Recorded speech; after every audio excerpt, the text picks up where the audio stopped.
আমার ভরসা করে দেওয়া গ্রন্থ তুমি নিলে কিন্তু নন্দিনী। এবার আমি চললাম।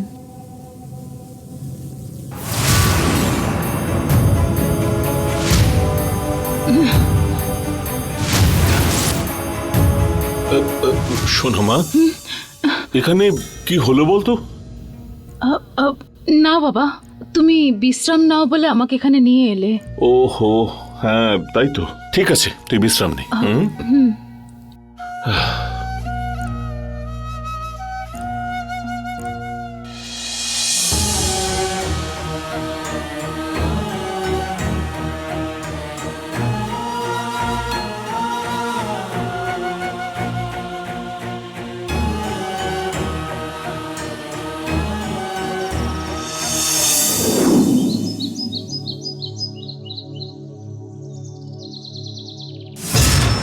সহস্রনাগ, দয়া করে এর থেকে বেরোনোর কোনো উপায় একটা বলতেই হবে। মেয়েটার জীবন বাঁচাবার জন্য, আমার মেয়েটাকে আমার হয়ে রাখার জন্য আমি সবকিছু করতে রাজি। কোনো একটা রাস্তা তো বলুন। দেখো পানাগা, নন্দিনীও জন্মের রহস্য জানে না। জানতে পারলেও চিন্তা শুরু করবে ওর বিবাহের ব্যাপারে। গ্রহ নক্ষত্রের অনুগ্রহে এটাই নন্দিনীর বিবাহের জন্যে উপযুক্ত সময়। একটা মণ্ডল শেষ হবার 9 দিন আগে পূর্ণিমা আসবে। তার মধ্যে ভালো একটা লগ্ন দেখে ওর বিয়ে দিয়ে দাও। তখন তোমার মেয়ে নাগলোক থেকে দূরে থাকবে।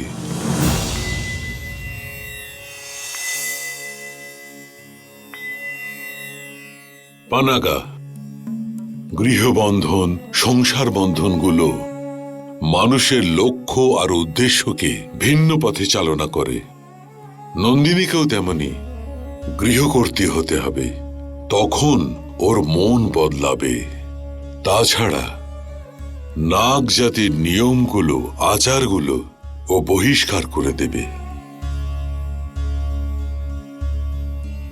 হ্যাঁ, আমি আমার মেয়ের বিয়ে করাবো। বিয়ে করিয়েই আমার মেয়েটাকে বাঁচিয়ে নেব আমি। আমাকে ডাকার উদ্দেশ্য নিশ্চয়ই পূরণ হয়েছে। এবার আমি আসি।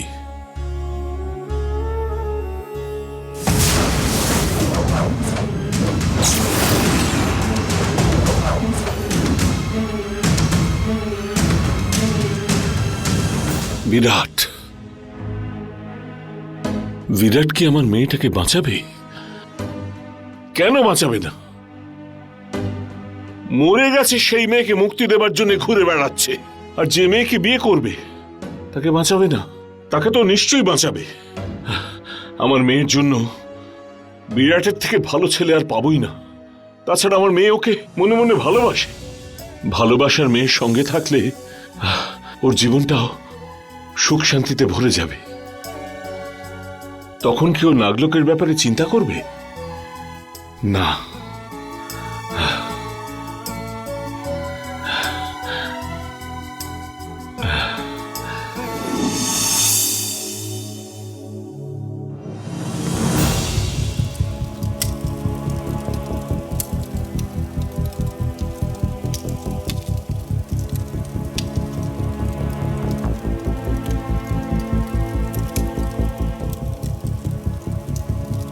বদলার ভাবনা পূর্ণ করতে হলে মনের খিদে চাই, শরীরের খিদে নয়। অন্ন জল ত্যাগ করে কতদিন থাকবেন? পেটে খিদে থাকলে তবেই তো আহার করব শঙ্খপালাদেব। আমার ভেতরে জ্বালার আগুন ভীষণভাবে জ্বলছে, তা যতক্ষণ না ঠান্ডা হচ্ছে কোনো আহার আমার সহ্য হবে না। আমার মায়ের স্বপ্ন পূরণ আমাকে করতেই হবে, ততক্ষণ পর্যন্ত আমার রাগ কমবে না। তার জন্য তো নন্দিনীর সাহায্য পাবো আমরা, আপনি চিন্তা করবেন না। শুধু নন্দিনী না, বীরবাহুও ততটাই জরুরি। ও একা থাকলে এখানে আমার চিন্তায়। একেবারেই চিন্তা করবেন না যুবরানী।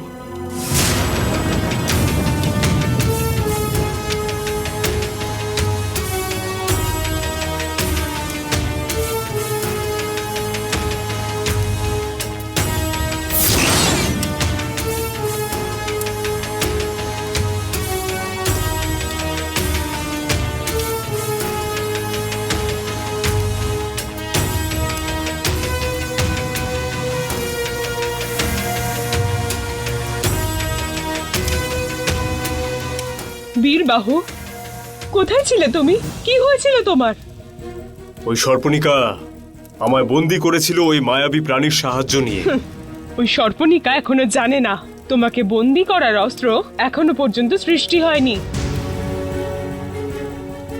তুমি 100 জন সৈনিকের মুখ্য নও বীরবাহু, 100 জন সৈনিকের সমান। আগামী দিনে বাসুকিরা নিশ্চিন্তে থাকবে মানে তার মুখ্য কারণ হলো তুমি সেইখানে থাকবে।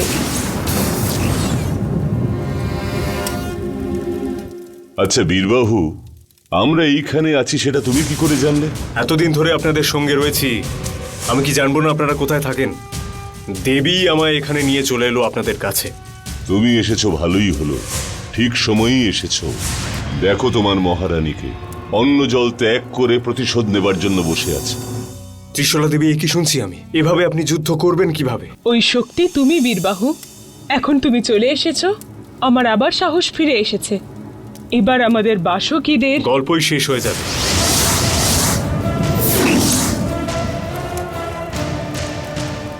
মানে আমরা যে এত কষ্ট পাচ্ছি, সেই কষ্টের গল্প, মানে ওই সর্পণিকার গল্প আমরাই তো শেষ করব।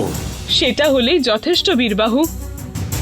আমাদের বাসকিরা অনাথ হতে চায় না। ওরা কোথায় আছে, কেমন আছে, সেটাই তো শুধু আমার একমাত্র চিন্তা।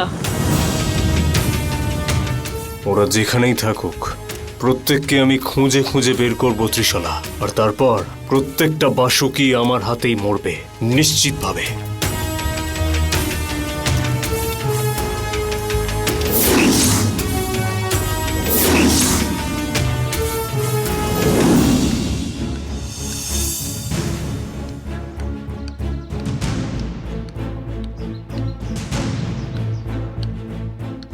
ইস, কোথায় গেল এই মেয়েটা? আমার উপরে রাগ করে থাকলে আমার সাথে এসে ঝগড়া করতো। বিরাট তো চুপ করেছিল, আর আমার বাবা ওর সাথে বিয়ে দেওয়ার কথা বলছিল। এই সব কিছু শুনে ও কিছু করে ফেলেনি তো? না না, ওরম কিছু করেনি। ও তো অনেক স্ট্রং।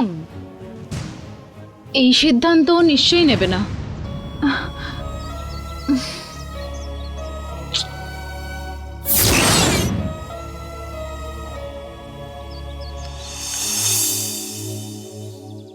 বাবা, পবন পুত্র। উফ। হ্যালো। আচ্ছা, সংসার পুড়তে থাকুক, চারিদিকে সব বাই মরে যাক, কিন্তু তুমি শুধু ওই সেলফির মতন পোজ দিয়েই দাঁড়িয়ে আছো, তাই না? কি ভুল করেছি? হ্যাঁ, কি ভুল করেছি আমি সেটা বলো।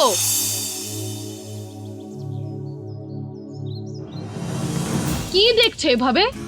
আমাকে সবাই দোষারোপ করবে তাতে আমার একটুও ভয় নেই, কিন্তু ওই বেচারি নীলি একটু বেশি রেগে যায় ঠিকই, কিন্তু ভুল করবে না ও। বিরাটকে খুবই ভালোবাসে। আমার বাবা গিয়ে তাড়াহুড়ো করে ওর সাথে আমার বিয়ের কথা বলেছে বলেই মন খারাপ করে ও চলে গেছে। এই দেখো, এখন অব্দি যা বললাম সব ভুলে যাও, শুধু ওকে একবার বাড়ি ফিরিয়ে আনার ব্যবস্থা করো প্লিজ। আমার নিজের ব্যাপারে চিন্তা করছি না, ওর মা বকবে, ওর বাবা বকবে, ওই পালোয়ানও তো চিন্তা করছে। ও ফিরে আসুক, আমি কিছুই বলবো না ওকে। কেন বলো তো? জোর করে মানুষের জীবনে আমি ঢুকে রয়েছি। নীলিকে তুমি বাড়িতে ফিরিয়ে দাও, ও ফিরে আসলে আমার উপর থেকে দোষ কমে যাবে, তার জন্য কিন্তু আমি বলছি না। ওই মেয়েটার যাতে কোনো রকম কোনো ক্ষতি না হয় সেইটাই আমার কনসার্ন। শুধু সেটাই পূরণ করো, ঠিক আছে? তোমার কাছে কি চাইবো আমি সেটা আমি একটু ভেবে বলছি। ডিল? ওকে, চললাম আমি, বাই বাই।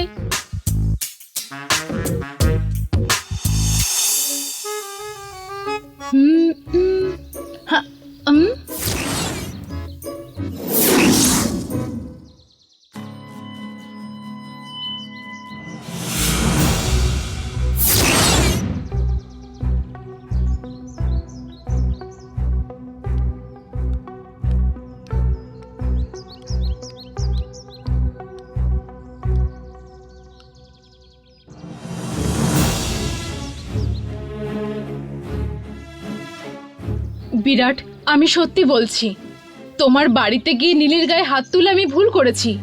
কিন্তু ও আমার বাবার গায়ে হাত তুলেছিল বলে আমি খুব রেগে গিয়েছিলাম। কিন্তু ও এভাবে হারিয়ে যাক সেটা আমি কখনোই চাইনি। ও কোথায় আছে আমি জানি না বিরাট। আমি জানি। আপনি জানেন? ভালো করেই জানি। কি স্যার এটা? আপনার ছেলে জানে নীলি কোথায় আছে? তাহলে আমার বাড়িতে এসে ঝগড়া করার কি দরকার ছিল? নীলি এখন কোথায় আছে সেটা আমিও জানি। হ্যাঁ, আপনিও জানেন? হ্যাঁ, ওকে যে পাওয়া যাচ্ছে না তাতে যে তোমার কোনো দোষ নেই সেটাও আমি আচ্ছা, জানি। হ্যাঁ, এত সব জেনে গেছেন যখন আমি এবারে চলি, ঠিক আছে? আচ্ছা, নীলি কোথায় আছে? নীলি আমাদের সাথে নেই, দেখতেই পাচ্ছ। আর কোনোদিন আমাদের সঙ্গে থাকবেও না ও। কেন? নীলি মারা গেছে।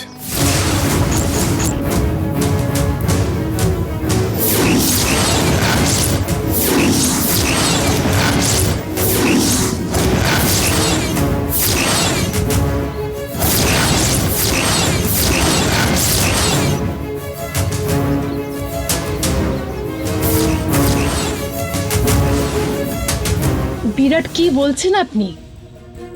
হ্যাঁ, এই কাজটা কে করেছে সেটাও আমি ভালো করে জানি। সেই জন্যই তোমার বাবাকে এতদিন ধরে বলছিলাম মন্দিরটা বানানোর জন্য। কিন্তু প্রত্যেকদিন যা হচ্ছে, আমাদের জীবনে একের পর এক সমস্যা বেড়েই চলেছে, আর তার কোনো সমাধানও খুঁজে পাওয়া যাচ্ছে না। আপনার মা জানেন এই বিষয়ে? না নন্দিনী, মা হসপিটাল থেকে ফেরার পর মাকে এমন কিছুই আমি বলছি না যাতে মায়ের টেনশন হতে পারে। এখন এখন আপনি ভেবেছেন কি করবেন? মন্দিরটা তৈরি করা অত্যন্ত গুরুত্বপূর্ণ। তার জন্য তোমায় বিয়ে করতে হলে আমি করব।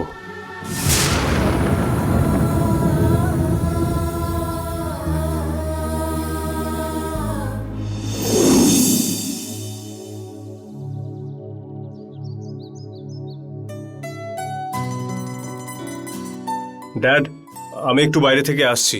ওকে বিরাট। বিরাট, কোথাও যাচ্ছিস নাকি রে? হ্যাঁ মম, একটু কাজ আছে আমার।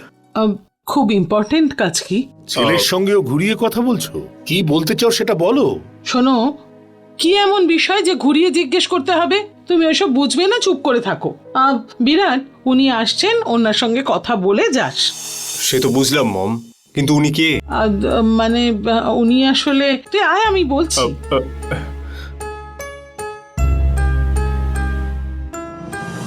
আয় আয়, নমস্কার। নমস্কার। বসুন বসুন। উনি আসেননি? আসছেন ম্যাডাম। কে আসছে রে? জানি না ড্যাড, কিন্তু দেখতে পাচ্ছ ওখানে একটা পিঁড়ি রাখা। কিছুই বুঝতে পারছি না। আবার কি নতুন ঝামেলা হবে কে জানে।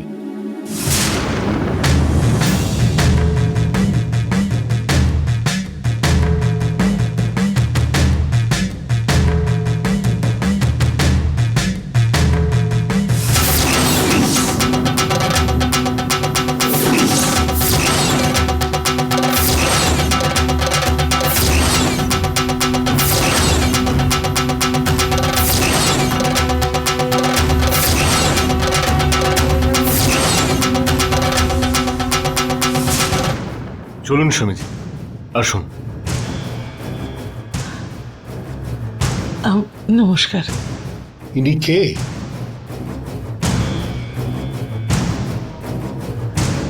জয় ভোলেনাথ।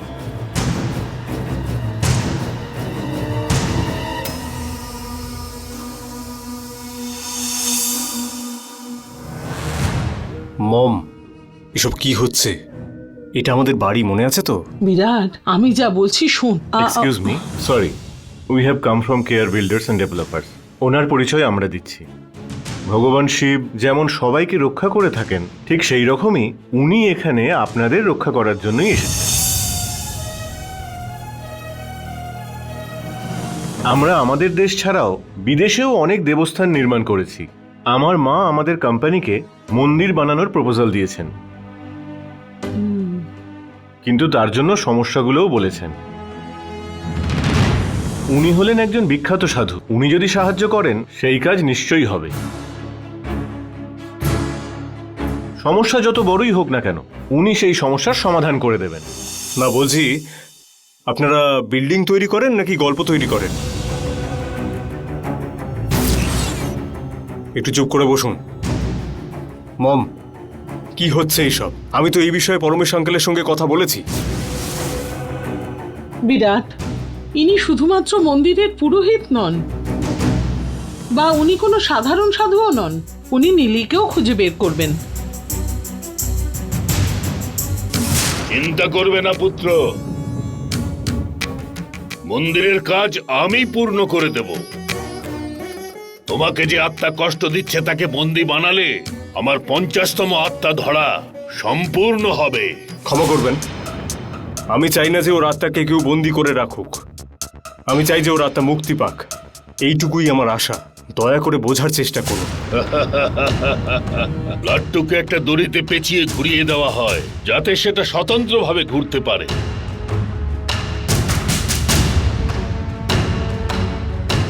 যতদিন আমি এখানে এসে পৌঁছইনি ততদিন সেটা তোমার সমস্যা ছিল, আর এখন আমি এসে যাবার পরে এই সমস্যা তোমার চাইতে বেশি আমার সঙ্গে সম্বন্ধিত হয়েছে। হ্যাঁ বিরাট, উনি ঠিকই বলছেন। উনি কোনো সাধারণ সাধু নন। আমাদের নীলিকে খুঁজে বের করবেন আর তোদের বিয়েটাও দেবেন। রাজি হয়ে যা বাবা।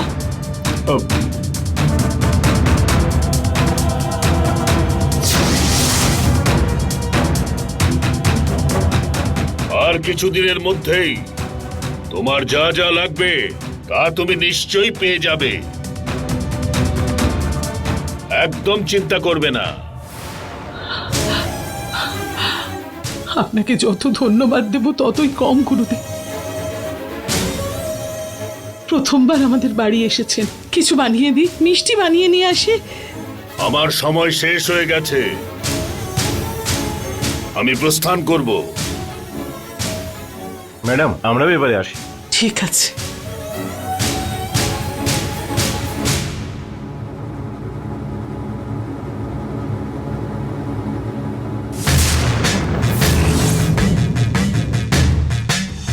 তোমার দ্বারা অনেক কাজ বাকি আছে পুত্র, আর 1 মাসের মধ্যে তোমার বিয়ে হবে।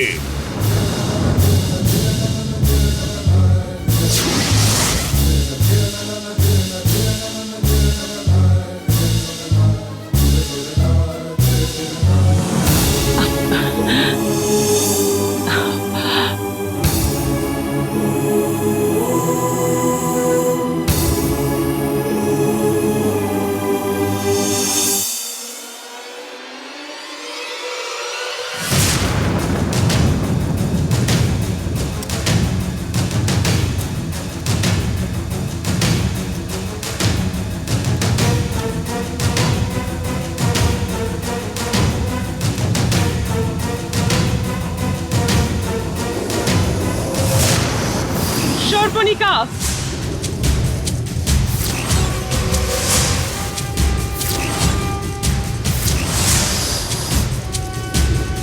সর্পণিকার সামনে এইভাবে দাঁড়ানোর ক্ষমতা তক্ষকদের যদিও থাকে, কিন্তু বাসুকিদের নেই। তোমার আকার দেখে তো মনে হচ্ছে বাসুকিদের ভয় পেয়ে পালিয়ে আসা কোনো নাগ, সে ত্রিশলা নয়।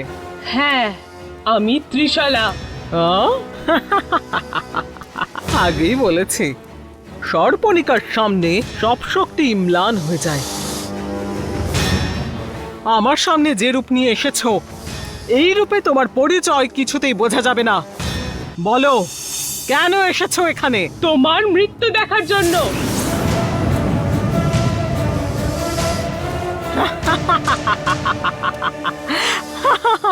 আমার মৃত্যু দেখতে? আমার মৃত্যু দেখতে এসেছো ত্রিশলা? সবার ভাগ্যে ব্রহ্মচিহ্ন লেখার সময় আগে জন্ম তারপরে মৃত্যু লেখে নাকি? শোনো, তোমাকে একটা কথা বলি। আমার জীবন লেখা আছে, সেই জীবন কেমন কাটবে সেটা সব বিস্তারে লেখা আছে, কিন্তু জানো, আমার ভাগ্যে মৃত্যু লেখার জায়গাটা যে ফাঁকাই রয়ে গেছে। এবার বুঝতে পারলে? আমার মৃত্যু নেই ত্রিশালা। এই সৃষ্টিতে প্রত্যেকের মৃত্যু লেখা আছে সর্পণিকা, কিন্তু তোমার মৃত্যুর কারণ হবে তোমার এই অহংকার। করো